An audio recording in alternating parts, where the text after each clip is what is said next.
আনন্দ, গৌরী দাস, অভিরাম, সবার আনন্দ। দেখুন, যারাই ব্রজের পরিকর তারাই তো নদীর পরিকর। নতুন করে কি কেউ কখনো কোনো দিন আসে? নতুন করে কেউ কখনো কোনো দিন আসে না। যারাই আসে তারাই যায়, যারাই যায় তারাই আসে। পূর্বে যারা ছিলেন আজকে তো তারাই এসেছেন, আবার ভবিষ্যতে তারাই আসবেন। আজকে সচিনন্দন গৌরহরি সকল ভক্তকে সঙ্গে নিয়ে চলছেন, হরিনামের খেলা খেলতে চলছে। যেতে যেতে যেতে যেতেই হঠাৎ তার অন্তরে কিবা ভাবের উদয় হয়েছে। গৌরীদাসের কণ্ঠটা জড়িয়ে ধরে তিনি কাঁদতে আরম্ভ করলেন।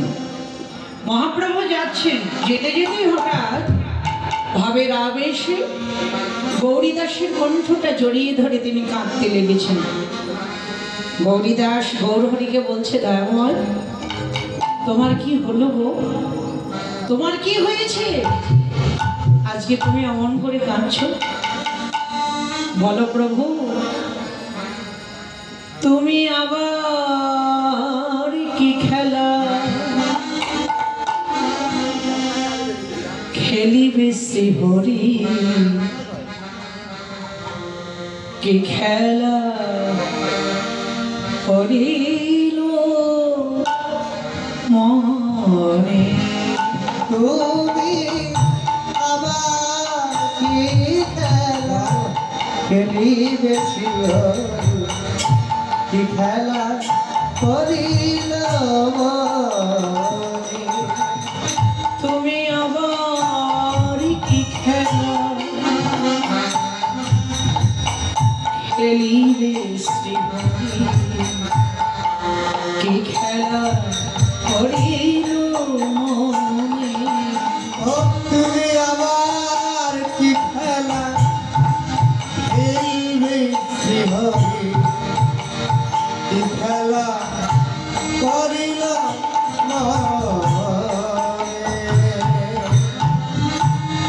লীলাময় তুমি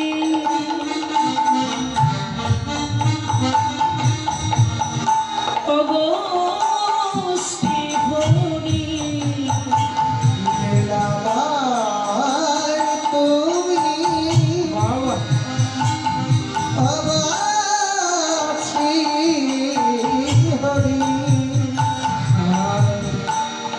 লীলা বুঝিব কেমনে? তুমি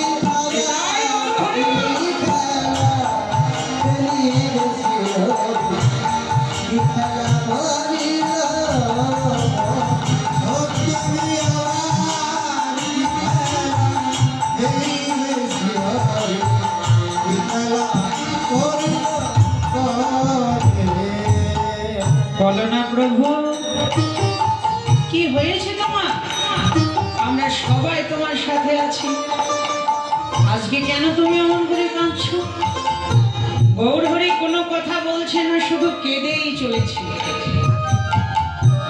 দয়াময় কেন কাঁদছো বলো? উত্তর করছেন না, শুধু কেঁদেই যাচ্ছেন। দেখুন, 84 লক্ষ জনে ভ্রমণ করে আমরা পেয়েছি এই ভজনযোগ্য মানব জন্ম। এই সাধের জন্মটা পেয়ে, এই মানব জন্মটা পেয়ে কে আমরা প্রধানমন্ত্রী হব, আর কে পথের ভিখারি হব, ওই সূচিপত্রটা কিন্তু আগেই করে। পরের ধন সম্পদ, রূপ যৌবন, আভিজাত্য এগুলো দেখে কোনো লাভ হবে না। তাই তো বললেন, সুতা ধরে তুমি নাচাও,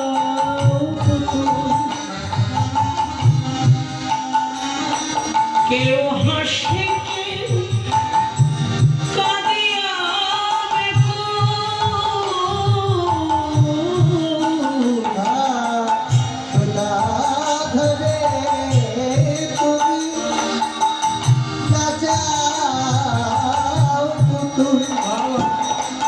কেউ হাসে কেউ কাঁদিয়া নদীর কুল ভাঙিয়া বড় অকুল। নদীর কুল ভাঙিয়া বড় অকুল। নদীর কুল ভাঙিয়া বড় অকুল। বিরজনে মনে মনে তুমি আমার খেলা খেলিবে চিরদিন। কি খেলা করিল ও তুমি আমার খেলা খেলিবে চিরদিন। কি খেলা করিল দয়াময়, বলো না কি হয়েছে, কেন কাঁদছো অমন করে? কেঁদেই যাচ্ছে প্রভু, কেঁদেই যাচ্ছে। একজনের জন্য সে কে? সে হলো প্রভুর এক প্রিয় ভক্ত, প্রভুর এক অন্তরঙ্গ ভক্ত, যিনি ছিলেন বৃন্দাবনে শ্রীদাম সখা। দেখুন, ভগবানের যত লীলা, প্রত্যেক লীলার পিছনে কিন্তু একটা করে কারণ আছে। কারণ ছাড়া কিন্তু কোনো লীলা হয় না। আজকে গৌরহরি কাঁদছেন তার প্রিয় ভক্ত, আজকে যিনি অভিরাম ঠাকুর, ইনি বৃন্দাবনে কে ছিলেন? ইনি বৃন্দাবনে ছিলেন শ্রীদাম সখা, শ্রীকৃষ্ণের একজন প্রিয় সখা শ্রীদাম। তো কলিযুগে ভগবানের সঙ্গ পেতে তার একটু বিলম্ব হয়েছিল। কেন? এটা হলো তার কর্মফল। সেই দাপর যুগের কথা। একদিন মা যশোদা শ্রীরামকে ডেকে ডেকে বলছে, শ্রীরাম, এই যে শোন, প্রত্যেকটা দিন সকাল হলেই তোরা আমার গোপালকে নিয়ে চলে যাস ওই গোষ্ঠ গোচারণে। সারাদিন আমার গোপাল ওই চঞ্চল ধবলি শাওলির পিছু পিছু কত ঘোরে। আমার গোপালের ওই কমল চরণ ক্ষত বিক্ষত হয়ে যায়। আমি নিষেধ করলে তো তোরা মানবি না। আজও তো আমার গোপালকে নেবার জন্য এসেছিস, কিন্তু শোন রে শ্রীরাম, গোপালকে নিয়ে যাচ্ছিস তো ভালো কথা। দুটো নাড়ু মা শ্রীরামকে দিয়ে বলছে, ধর এই নাড়ু দুটো নিয়ে যা। গোঠো খেলা খেলতে খেলতে খেলতে খেলতে যখন খুব ক্ষুধা পেয়ে যাবে, একটা নাড়ু তুই খাবি আর একটা আমার গোপালকে দিবি। গোষ্ঠে গেলেন, গোচারণে গিয়ে গোষ্ঠের খেলা খেলছেন। গোঠের খেলা খেলতে খেলতে খেলতে খেলতে শ্রীরামের খুব ক্ষুধা পেয়ে গেছে। যেই না শ্রীরামের ক্ষুধা পেয়ে গেছে, মনে পড়ে গেছে মায়ের দেয়া নাড়ুর কথা।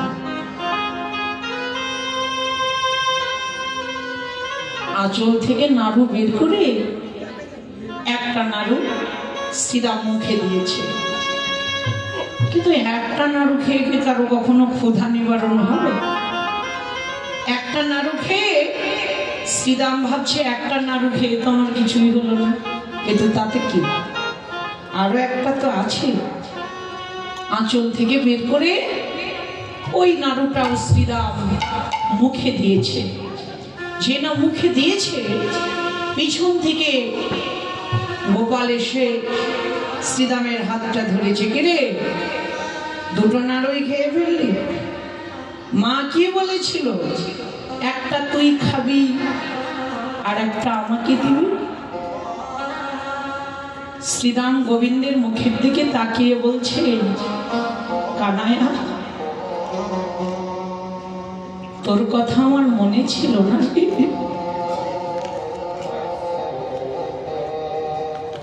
গোবিন্দ বললেন, কি বললি? আমার কথা তোর মনে ছিল না? আরে, যারা আমার জন্য ভাবে,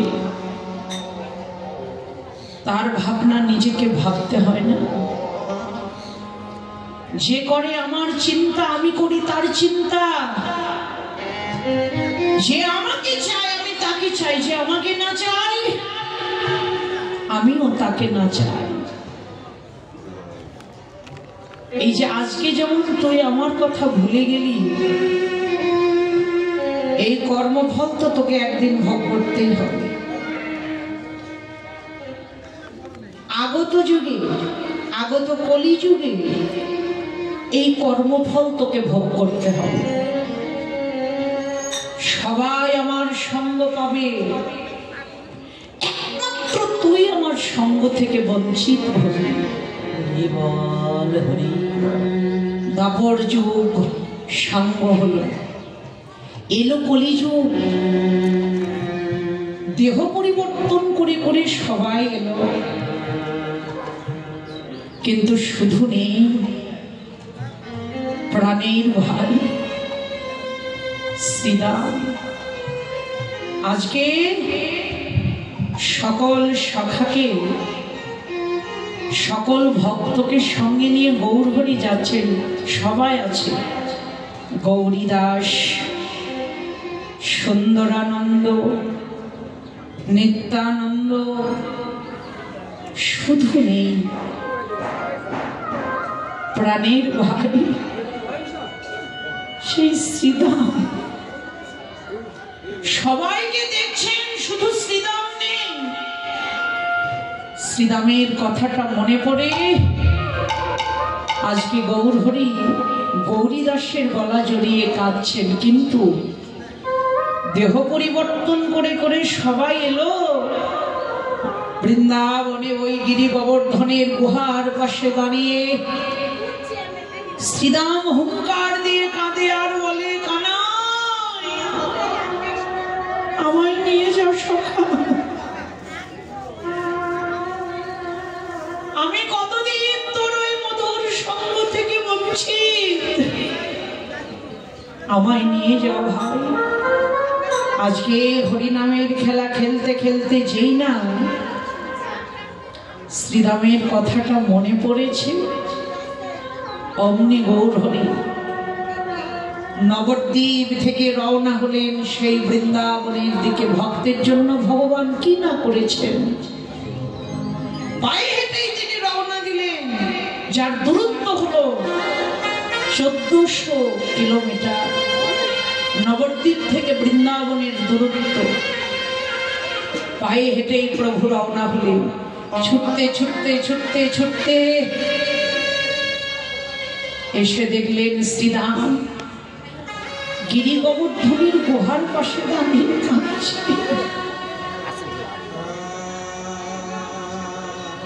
প্রভু বললেন, শ্রীরাম কাঁদিস না রে, আমি তোকে নিতে এসেছি। তোকে ছাড়া আমার নবদ্বীপ লীলা যে পূর্ণ হচ্ছে না। শ্রীরাম বলেন, আমি যাব কি করে?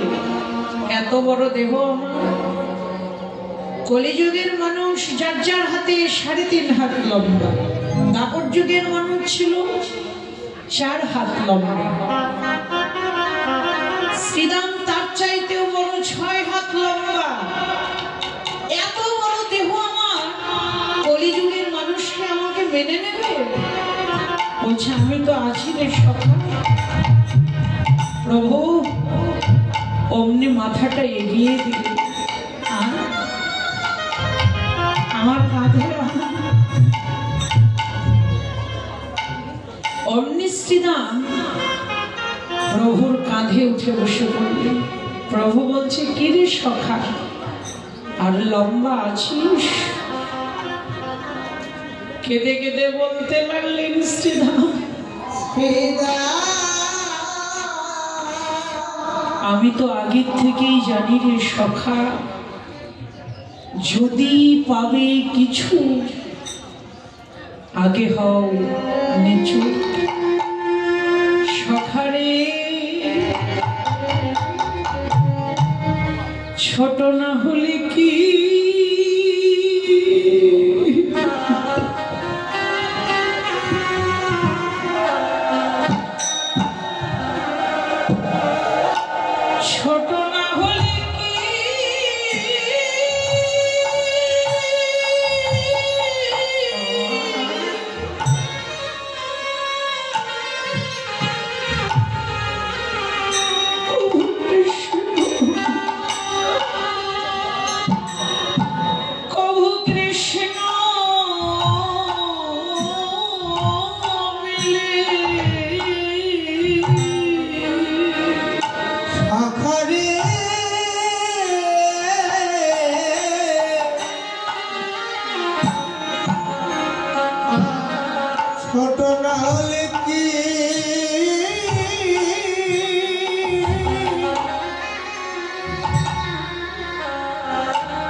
ছোট না হলে কি ও কৃষ্ণ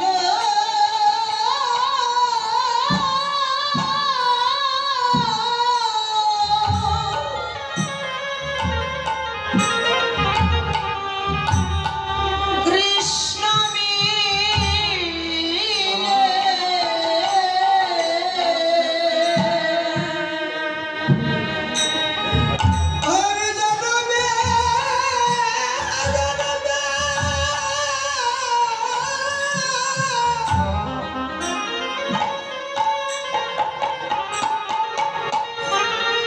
জন্মে জন্মে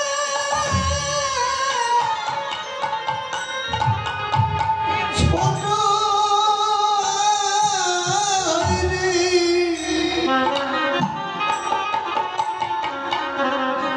সখারে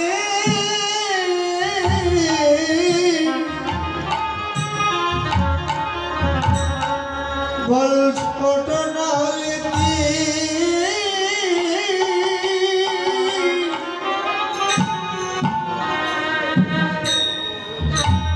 প্রভু কৃষ্ণ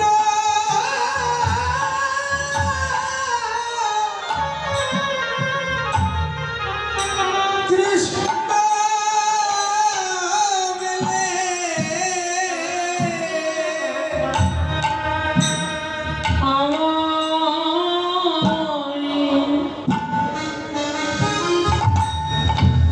দে দে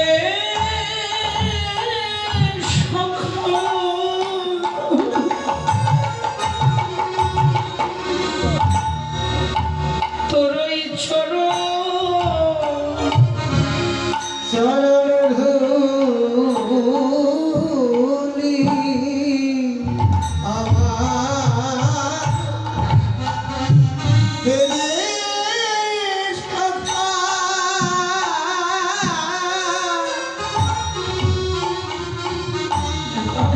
ধুলি চরণ ধুলি আমার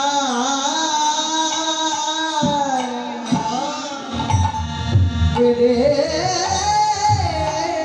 সখা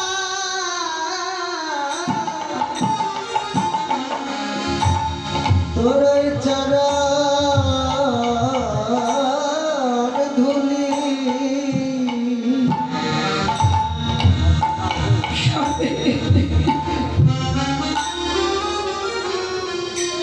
সাধের এই জন্য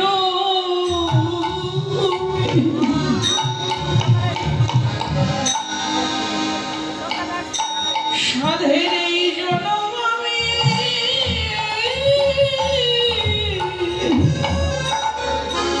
আমি ধন্য করি সখা আমায় দে দে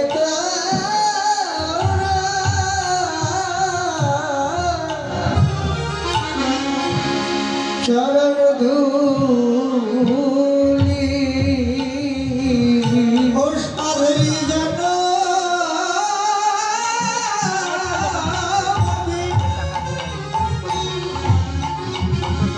ধন্য করি আমার ভেদে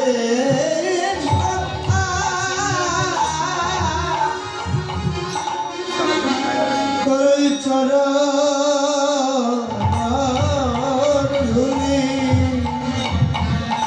সাধের জন্য